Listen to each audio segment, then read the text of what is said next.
twist on the A, D, and E steel guitar stuff. This first lick's kind of interesting. It's played real slow and ringy because a lot of, when you're playing steel guitar, a lot of times, as we've talked about before, they ring a lot of notes open, and it sounds real pretty. So it starts by just sliding into the A chord with the A dyad or the A chord. Now, you can do this two ways. I did it both ways. And the first time I added an F sharp note with my third finger on the 4th string and the 4th fret. And I took my first finger and I played the A note on the G string at the 2nd fret. And what I'm doing here now is I'm bending the A note. This is kind of hard to do slow, but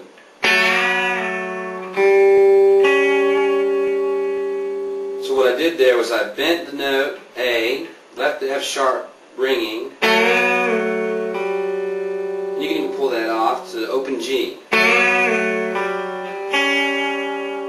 While the open G is ringing, I grab the C sharp note with my first finger at the 2nd fret. Then I play, I go back to the F sharp with my third finger at the 4th fret, and then my second finger on the D note. So all that you kind of want it to ring together, right?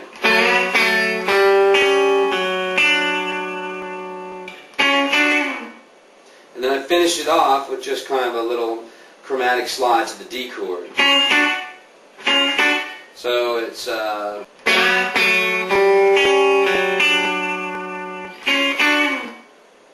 that takes you to the D section. So that first lick is all A. I also did it another way. What I did was, second time through, I did not use the F sharp. What I did was I just played it as an A dyad and just bent the A note up.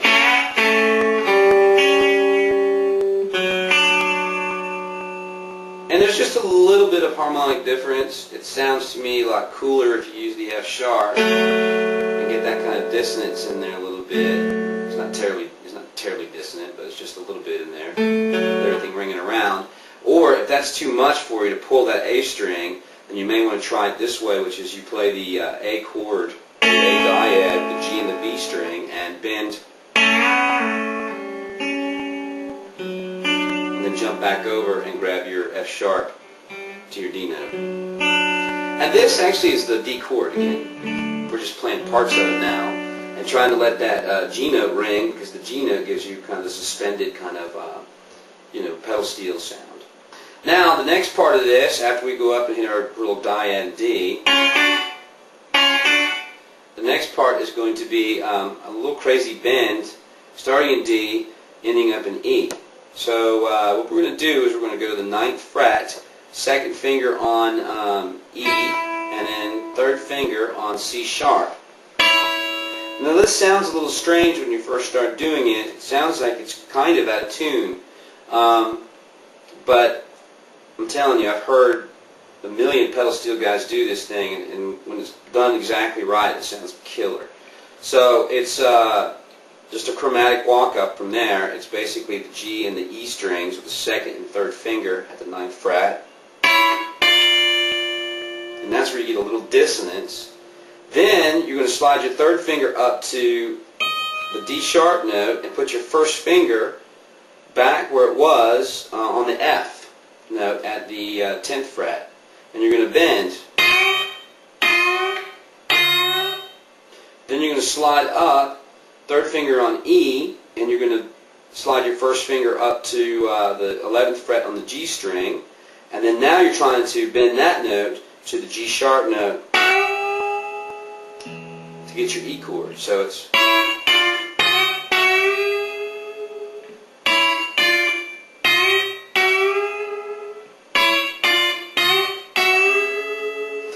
really strange by itself. It didn't sound all that, real dissonant there. But man, used over the chord sounds really good. It's kind of like one of those, Roy Nichols kind of licks or something, where it just kind of sets itself apart in the midst of what you're playing. It really kind of just jumps out. Okay, so we've done that section. That leads us into the E. By the time we get to the 12th fret and the 11th fret with the first and third fingers, we're now in the E. Now, what we're going to do is we're going to use a strange kind of chord here. And it's really, actually, it's a very cool chord. It's like a sus 13 dominant chord or something like that. Except we're not going to play that whole kind of twisted finger thing. We're just interested in the top part. And so you bar your first finger across the 9th fret. And that kind of covers all the notes that you need. And we're going to kind of build this chord so it sounds like a steel player when he picks across his strings and makes a ringy chord kind of sound. So what we're going to do is we're going to go from the first finger barred. I'm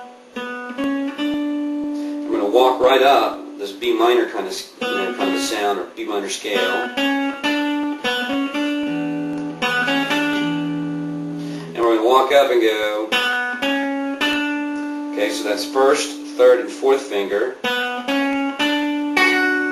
Then the third finger comes down to the G string and plays the F sharp note. Then we're going to grab the G sharp note.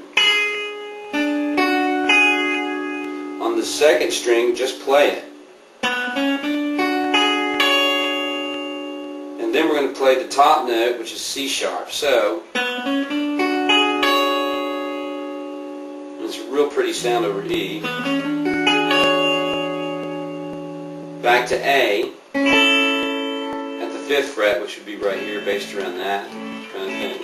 And we'll do our little steel bend, or sorry, our little sus, A to D chord kind of thing, which is real pretty. So.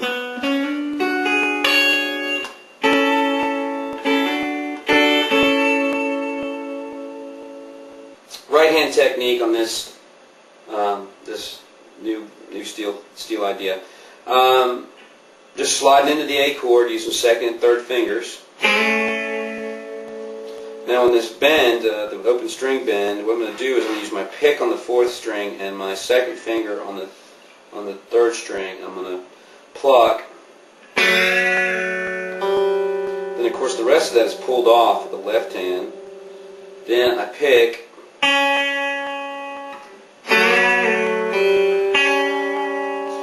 Pick the C sharp note with my second finger. Then back to the F sharp with my pick. And then back to the D note on the second string with my second finger.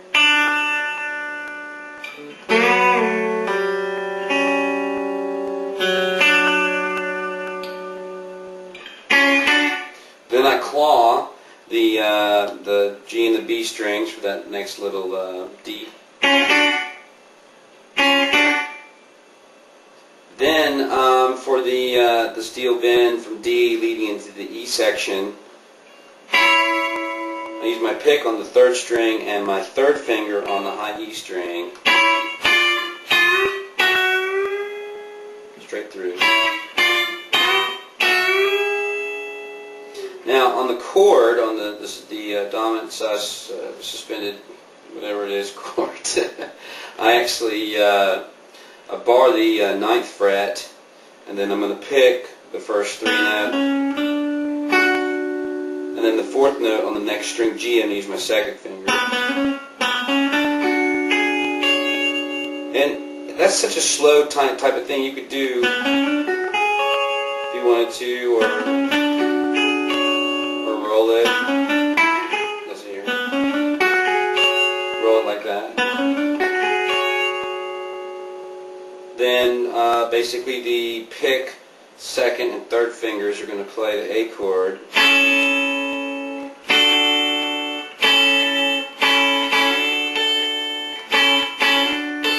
going to grab that A sometimes on top of my 3rd finger.